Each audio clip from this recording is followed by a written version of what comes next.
Yo, what is going on, guys? It's your boy Slushy here, bringing you guys the Super Saiyan Magic Warden build video. So right off the bat, getting right into it, if we buff up, look at my stats. I'm sitting at 55k max, 20 on 100 recovery, 16k health in PvE, almost 1900 spell damage, 17k spell resistance, 15k physical resistance, and I'm rocking the Atronach. I am a Vamp. Vamp's really important. You take less damage when you're below 50% health. You get better regen, stamina, and magicka. And also, you get a pretty cool move called Mistform, which is really nice, and it's really beneficial. And it's very important for the build that I'm running to use Mistform and to be a Vamp. And I'm running Tri-Stat Food, so it increases your magicka, stamina, and health all together. And I'm also a high elf. Now going into my gear right off the bat, I'm using 2 willpower swords. They're both sharpened. I'm using sharpened right now because I don't have Nernhound trait research to change it. For me right now, sharpened is working out. I don't really notice any less damage after they nerfed it. I know some people don't really like it as much because it isn't the best, but for me, I know willpower doesn't even drop the Nernhound, so these work for me right now. I'll probably change it down the road once I do research the trait. So 2-piece willpower is increasing your max mag by 1500. I'm using a Maelstrom Resto Staff. Now, use a Master Resto Staff if you guys do have it. It's going to increase your max, and use it infused if you do. That's probably the best way to go right now. I do have Defending. This is just my best Resto Staff I have right now, so that's why I'm rocking that. I'm using Vulnerability Poisons. I normally use Escapists. Escapists are really nice because what Escapists do is it lets you stun your enemy real quick. It kind of roots them so they can't get to you, so it lets you get in and out of situations very easily, and it lets you control the fight. Vulnerability Poisons are okay. They increase the damage that you do to the enemies, which is nice. Now I'm using 2-piece Engine Guardian, 1 heavy, 1 medium, 1 is infused. The rest of my gear is all in pen. Now you can go infuse on all your big pieces to get more max. It'll make you more tanky. It'll give you a little bit more damage. Some of you guys do use all infused on your big pieces. Let me know how you guys like that, because I was actually thinking about doing that, but right now I have 6 in pen, 1 infused, 5 on 1, so 5 light, 1 heavy, or 1 medium, 1 heavy, and then 3 Ancient Grace. Ancient Grace is really nice. It increases your max mag by 1000 and increases your max mag by 4%.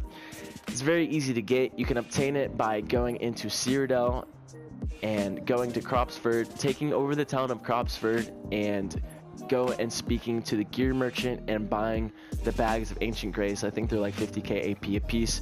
They're very cheap. It's a very good set. I wouldn't recommend using Ancient Grace if you're I think if you're below 45k max magic or 44k, it's not worth it. You'll be better off just using willpower. So definitely go with Ancient Grace. All recovery enchants. You don't really need the damage because you have such high max. You're already getting the damage on your Warden, so you'll be good there. And then as for skills, you want to go with the Blue Betty. So what Blue Betty is going to do, it increases your it grants you Major Sorcery, which increases your spell damage by 20%. It restores magicka 4000 over 30 seconds, and you can kind of use it like a purge. So when you use it, it procs your necro, but it also takes away 1 negative effect. So like, say I was like talonsed by a DK, it will take that away. Or if I'm marked, it'll take away the physical and spell resistance damage that the mark is doing to me, and then if you use it again, it'll take away the mark fully.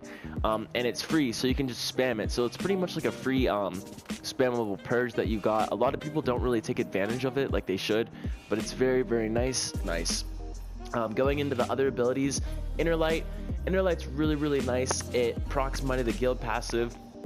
If you guys don't know what that is, Might of the Guild is from the Mage's Guild tree, and it increases the damage of your next attack within 5 seconds by 20%.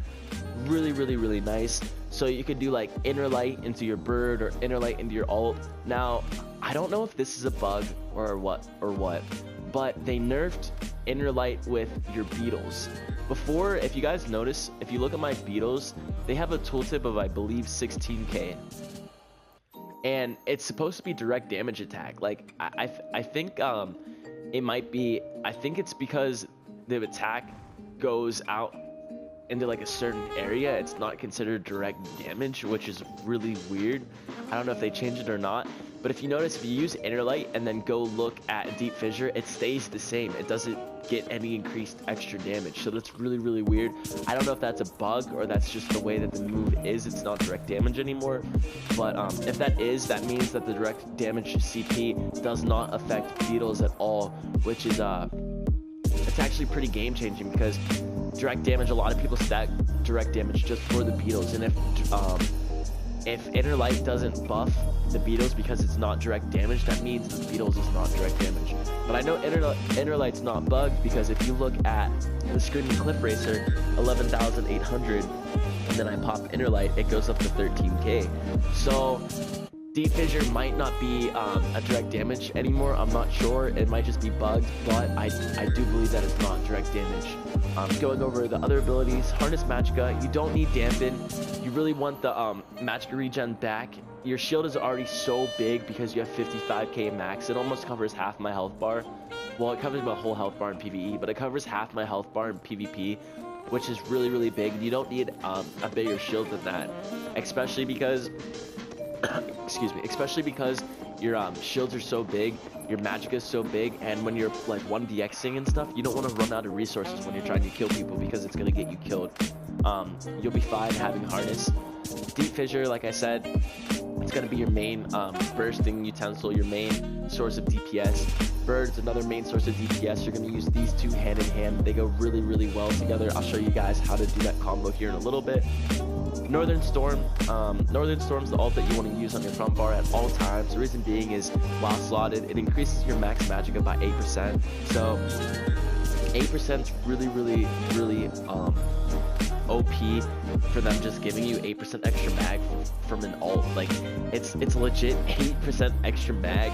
Like, that's so much extra mag just coming from that ultimate. If you notice, if I take it off my bar, I go from 55k max to 51k. So you lose 4k max just by taking off that ultimate. 4k max is a ton. That's gonna give you so much more damage, so much more tankiness. It's just gonna evolve your build to that next level. It's gonna make you so much more tanky. It's just gonna be that shit, you know. It's gonna be what you want to run all the time. Now on the back bar, Mist Form. Mist Form is so very important. It's so vital to your survivability on a Magic Warden, especially in 1vx scenarios. A lot of times when you're Xing people, you're going to be getting stunned, you're going to be getting yourself stuck into situations where you're really low on health. Now, for example, if I'm really low on health and I need to get away from someone, what I'm going to do is I'm going to roll dodge, just so I don't get killed because I'm low health. Roll dodge and go straight into Mist Form. A lot of people don't know this, but when you're in Mist Form, your Magicka does not increase, but your stamina does. So a lot of times when I'm really low on stam and I need to just like kite people, what I'll do is I'll go into Mist Form, get a little bit of stam back. You can come out of Mist Form immediately just by swapping weapons. So a lot of the times what I'll do is I'll go into Mist Form, right? Swap weapons, apply my shield, then go right back into Mist Form. So that way, I'm not taking, even if I do take damage, the damage doesn't go into my actual health. They'll be taking damage away from my shield, and they'll be taking parts of my shield away rather than taking parts of my health away.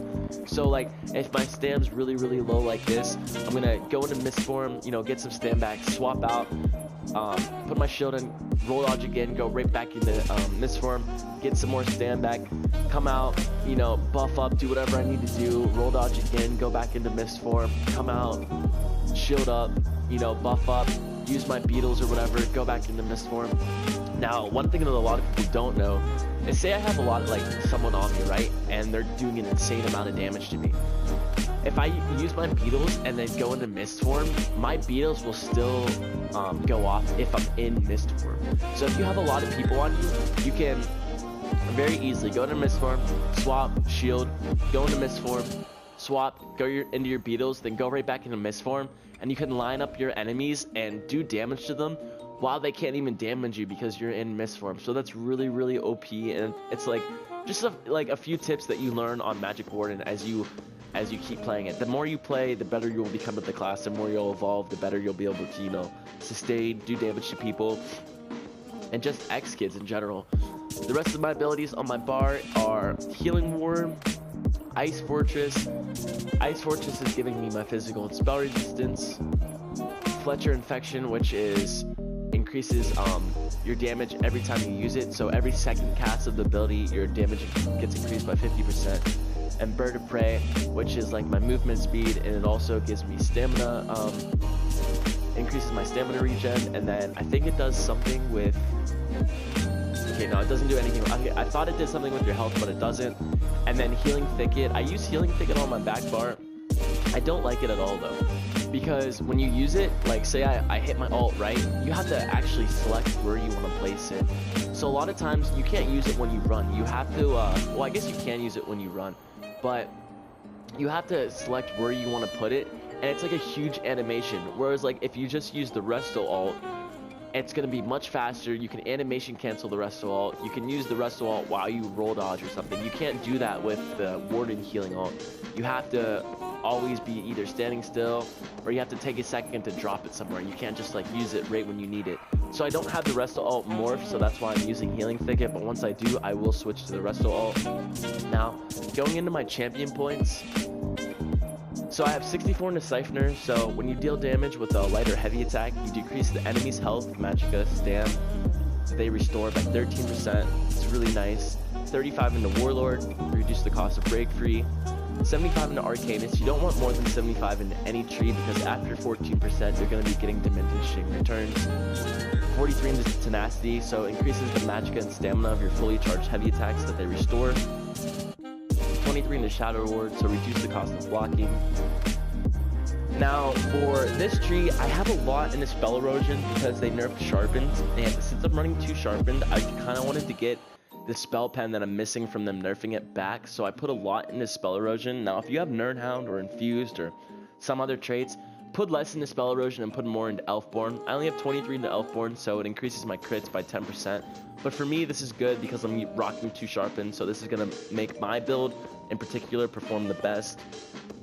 56 into Master Arms, so it increases your damage done with direct attacks by 20%. 26 into Shattering Blows, so it increases your damage done to enemies with a shield by 11%. 20 into Thumb, increasing your dot damage.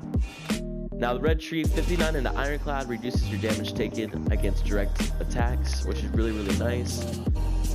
49 into Hardy, 49 into Elemental Defender, 11 into Thick Skin. I'm really not too worried about dots. There's not, like, you don't really see anyone running around with just a straight dot build, unless they're like a DK or something crazy. You don't really need much into Thick Skin, so you can save a lot of that CP and put it into Bastion. So this is going to increase the effectiveness of your damage shields by 23%. So it's really strong. And one thing that's really nice about all that damage CP is it stacks on top of your Mist form, and it also stacks on top of the damage that you're getting reduced to you from the passive that's in the Vampire tree. That I think it reduces your damage by 33% if you're below 50% health. So if I'm below 50% health, that's 33% damage reduction. And then if I'm in Mist form while I'm below 50% health, that's 103 total damage 103% total damage reduction that I'm taking, because you take 75% less from Mist form, and then you take 33% less from the passive. So altogether, it's just really, really nice damage reduction overall. Now for the last part of the build, I'm going to show you guys how to actually damage people with Magic Warden. A lot of people always say that they don't really like Magic Warden because it's not like a Magic Sork where you can just curse, Crystal Frag, and keep up the damage all the time with heavy attacks, light attacks, and Force Balls. Whereas Magic Warden, it's one of those classes that's a burst class. We really haven't had like a true burst class magic character in the game. Yes, Magic Nightblade is a kind of a burst class because you have Meteor, Fear, and Assassin's Will, which is a burst combo. But Warden allows you to burst without using an ult. Another burst class is Damn Nightblade. You have Incap and Surprise Attack. That's just straight burst. You don't really have to do constant DPS. Now with Dual Magic Warden, it's burst. It's not straight damage all the time. So a lot of people get frustrated because they're like, wow, like, this sucks. I don't have really good damage at all. the thing about Warden is, especially this sort of build, if they're not super squishy, you're fighting to outlast them. You're trying to make them run out of resources so you can kill them eventually, and at some point in the fight get them down to where they have no resources so you can kill them. Or you're trying to burst them in 1 or 2 hit combos so you can just go on and focus the next person. So the way that you're going to want to do this on Warden is you want to buff up. The first time that you apply your dot to someone, you want to apply it twice. Remember that the second time you apply it, it does 50% more damage. So apply it twice, then you're going to want to go straight into Deep Fissure, and then use your birds. As soon as your Deep Fissure goes off, use 1 more bird, and then reapply Deep Fissure. So your Deep Fissure is always up at all times. You don't ever want your Deep Fissure to be down, because a lot of times, you'll use Deep Fissure, right? And you'll be attacking someone. Your Deep Fissure will go off. You're like, oh shit, they're execute range. I'm just going to keep spamming birds. But a lot of times, if you keep spamming birds, they're going to be able to just heal right through the birds. And you're going to get frustrated because you're like, fuck, man. Like, I got them to execute range so many times that they just won't die. And a lot of times, especially on Magic Warden, I see so many times, people don't have their beetles down a second time. They only use it once. Make sure it's always applied, especially if you're using dual wield, because that's really all your DPS. Now, after your DPS stuff goes off, right? Like your beetles go off and everything, and you're just trying to like, you know, have a sustained damage. It's nice because you're able to, when you're not attacking the person, you're able to switch and like buff up really quick, right? Put all your buffs up, roll dodge, go into Mistform, do whatever you need to do, and then go right back into DPSing, like immediately. Since you have such few DPS moves, it allows you to really easily make sure all your buffs are up and always constantly be DPSing your enemy. Now, that CP passive that I had that increases your Magicka return with your heavy attacks, you can see it's actually really nice. You get a lot of mag back with that, so that's pretty OP. And then one more thing with the build, guys, I do believe that dual wield is stronger than staff on Magic Warden. I have never lost to a staff warden 1v1 with this build, and I do believe it's because when you are damaging someone, right, with a staff build, you're doing your Deep Fissure, and then you're doing your birds, right? You'll do a bird, then you'll hit them with Force Pulse, then you'll hit them with another bird, then you'll hit them with another Force Pulse. Now, I think birds hit for like, I don't know, like 6 to 8k on people. Force Pulse is only hitting for like 3k on people. So if you're doing a bird and then Force Pulse, then a bird, then Force Pulse, you're hurting yourself, you're giving yourself, because you're doing less damage every other attack. Whereas like if you're just using birds all the time, you're just doing straight damage. And when you're switching from dual wield to staff, you do a lot less damage with staff than you do with dual wield. Because dual wield not only increases your spell damage, but like if you use willpower swords, it increases your max mag altogether. So that's one reason why I do believe that dual wield Magic Warden is better than staff Warden.